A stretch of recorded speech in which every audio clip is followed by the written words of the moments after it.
Equally importantly, we're cracking down on more than $19 billion in fraud that was stolen by Somalian bandits. Can you believe that Somalian? They turned out to be higher IQ than we thought. I always say these are low IQ people. How did they go into Minnesota and steal all that money?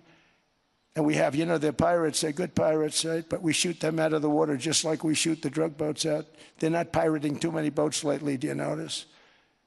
When they go out into those boats, they want to take over a $1.5 billion tanker loaded up with oil, and they say, we're going to blow up your boat. They have powerful weapons. You hit the side of the boat, you blow the whole thing up. The insurance companies are petrified, so they say, just give them the boat. We'll give them money instead.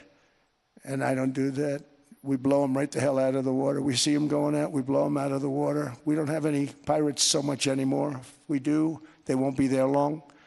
Reminds us that the West cannot mass import foreign cultures which have failed to ever build a successful society of their own.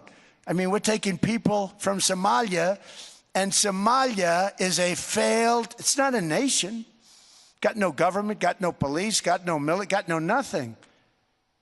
And then we have this fake congressperson who they just reported is worth $30 million. You believe this?